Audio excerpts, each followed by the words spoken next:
Hello there, fellows and fellowesses, and welcome back to XCOM, where we are attempting to attack a crashed alien saucer. We've already encountered some enemies, that was fast. So, I'm going to check whether we can shoot these guys, but with only a 30% chance to hit, it's not really worth it. So we'll plonk him down on Overwatch, and then move Nakamura up the field. She'll take cover behind this tree. But as she's still out of range, there's nothing to do with her. As the sniper's completely useless if he moves in his first turn, he'll just sit there and stay alive. Now I'll move this guy a little bit further forward, so he's ready to run over and dish out the pain. The sectoids, however, ain't taking any chances, both them go on Overwatch, meaning that I'm in a bit of a tricky situation. Still got a terrible chance to hit, but I don't really want to run out there straight away. Missed the target. However, it appears I have no choice. So, I'm going to gamble on sectoid aim being terrible.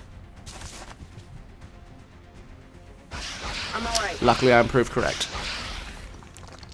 Nakamura gets away scot-free, runs up, drops into cover having flanked one of the sectoids. Also giving me free movement with my other characters. Won't get shot at if they run somewhere. So I'll move my assault guy up into the position. I still have a terrible chance to hit either of these two. So, it looks like we're going to move over to this part while we do flank a sectoid. Taking one down. Oh, I'm just such a badass, aren't I? Good job, rookie Delgado.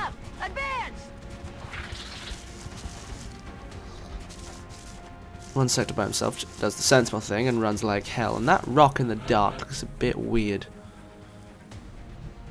Yeah, I'm analysing scenery. This is tactical discussion, Finbar. Well, it's time to push forward towards the UFO. I want all its juicy goodness.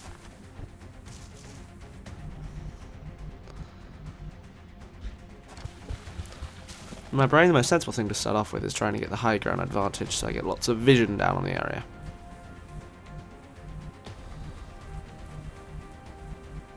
I was thinking to myself I might try and flank it a bit, but I decided I'd rather keep all my troops together, as it were.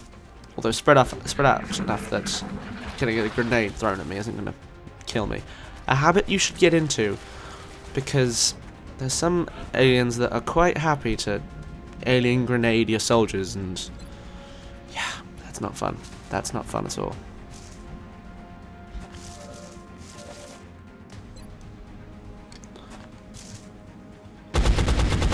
My heavy takes a step forward and takes out that sectoid with no issues at all. She's a good lady, is Nakamura. We like her. Time to kick this sucker off.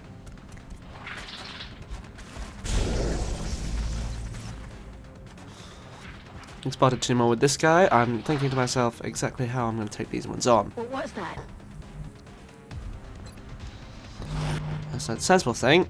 Get some people on this high ground to keep a lookout for little bastard sectoids, and move my other two down round to flank them. So first I drop him here, which is incredibly out of the way, really, but he'll move up in a moment and do some damage. Bring the pain, hurt the bitches and such.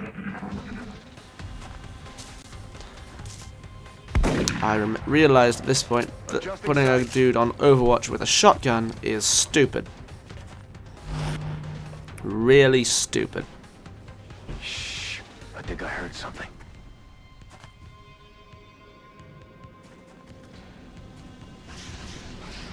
Incoming over here. Once again, sectoids at long range, firing on full cover, ain't gonna work out so well.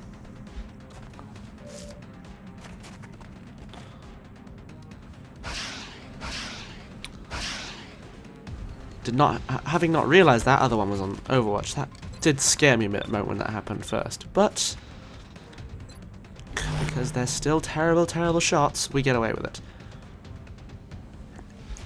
I pressed Nakamura forward into some full cover, but she's still way out of range to hit. So leaving her in Overwatch, it's time to press forward a touch. running my other guy over into the next bit of full cover, but he's still a bit too far out and not quite round enough to flank these guys. So I'll leave him there for now. However, a shotgun doesn't really offer you many things at this kind of range. So I move him over slightly, getting him ready to flank as well.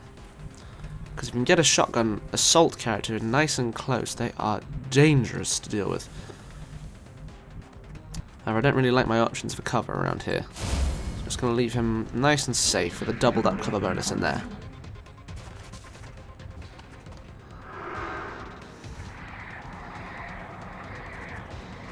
The sectoid uses one of his little pump up my mate psychic skill abilities, which unfortunately means he can now hit my guy apparently. I'm not sure whether it does give them a flat bonus to accuracy. Something I should possibly find out. But there's an interesting little fact you should remember Moving to firing position. about when a sectoid uses that ability. It unfortunately means that if you kill the one pumping someone up, like so, the resulting psychic backlash kills the other one too. 2 birds, 1 stone, I'm a boss. And Vogel's like, oh yeah, oh yeah, oh yeah. However, evidently there's still more aliens in the area, so take it nice and slowly. Our readings can't be right. If they were, that's a being of almost pure energy. Meet this dude, who is armed to the teeth. One shot of that gun of his is going to wipe out any one of my soldiers, so we want him to die in this turn, preferably. This is the point where I realize I can't kill him in this turn. And so I try to figure out some way to toss my smoke grenade to mean that people will survive. However, I miss completely. And fluff it up. But I get some nice pretty smoke. That makes me feel like a good person. I run Nakamura down into the thick of it, but she only has a 17% chance to hit. But I need him to die this turn, so I take it and get lucky.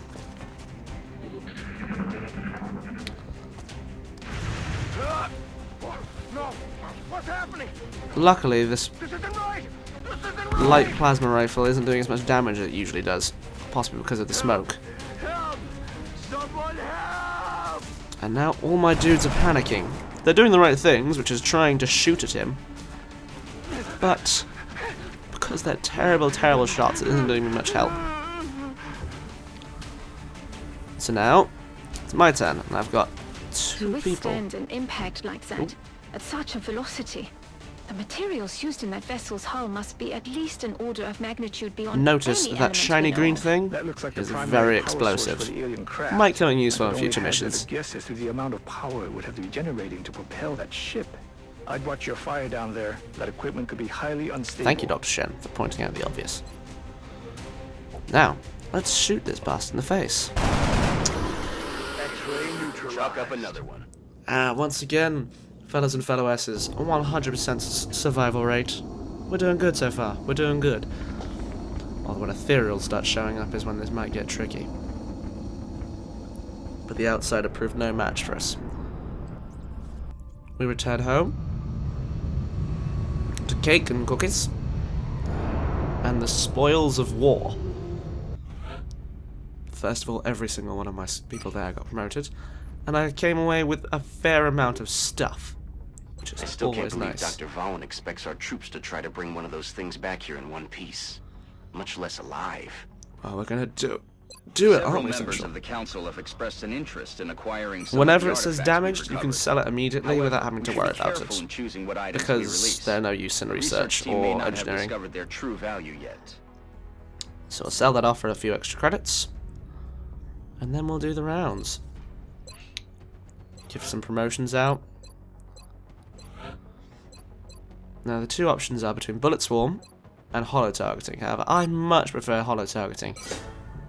So I will grab that, for which means that whenever she shoots at someone, she gives everyone else in my squad a better chance to hit that person.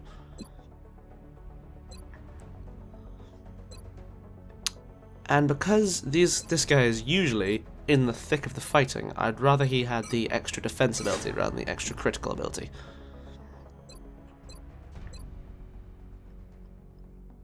With this one I'm never quite sure, the support abilities, but I think just because it's slightly more useful, we'll take the ones where he can take reaction shots anytime, even when they don't move, because it's just ever so slightly more helpful to me.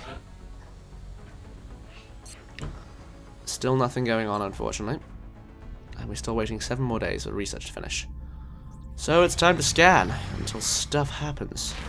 Acceleration operational. And as they've loudly informed me, stuff is going on.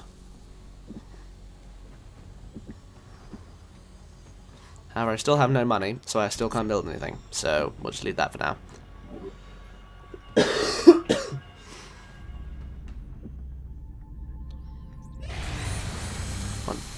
Still got no money, still no reason to do anything more. Just leave it and keep scanning. Our alien containment cell is ready, it seems.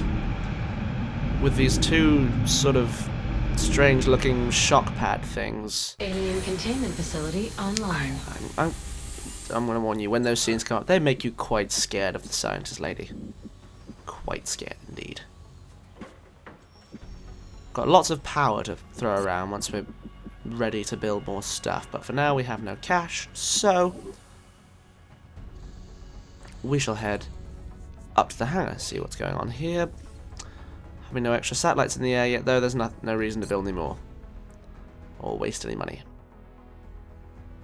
But we are about to have an extra satellite ready, so we'll go scan and wait for that to come up. Between that, alien materials research, unlocking me a whole load of useful researches. This allows me to build nanofiber vests, which can replace things like medkits or grenades. I don't usually, it gives more health to whoever's there, but I don't usually use it because generally the amount of life a person has is exceeded a great deal by the amount of damage incoming. So we've got plenty to research, but we really should be getting this arc thrower. I expected that would be a priority research and start task, forwarding Commander. the main quest line of this game. I'll begin allocating resources to the project immediately. More scanning. Let's wait for our satellite to come up and operational. Commander, our satellite is prepped and standing by for launch. We are ready to deploy it on your We orders. still have no money, but we do have the capacity to launch this satellite. Satellites will, 1, earn you bonuses wherever you launch them, and 2, reduce panic specifically over the country you launch them over. So currently the most panicked nations we have are Mexico and Australia. If a country gets too panicked, they leave the XCOM project, which drains your money, and also if more than 8 nations leave, you lose the game, which is not ideal. You may notice that the more satellites you have over a continent, the more bonuses you get. Plus, each different country will give you a certain amount of money per month if they have a satellite over them. Unfortunately, Australia and Mexico are 2 of the ones that give the least money. I'm receiving you. We'll monitor that contact, but I don't think it's related to the UFO activity. Go away, Central. No one likes you. However, because I like the rewards you get for North America, we're going to put the satellite there. One thing you need is interceptors to protect those, though. So we'll head over to here and build ourselves an interceptor out in North America. Draining our money a touch more, but hey, needs must. Time to scan. Commander, we're receiving a transmission from the Council. Coming on screen. Now these types of missions are a little bit different from usual ones. Don't particularly know why the audio seems to have jibbed out though, but what it essentially is that the Council will offer you certain types of missions. This one is bomb disposal, and the other that usually comes up is hostage rescue. We look forward to seeing your progress. That and also escort missions, essentially, as they are, where you have to go into an area, find a person, and get them out again.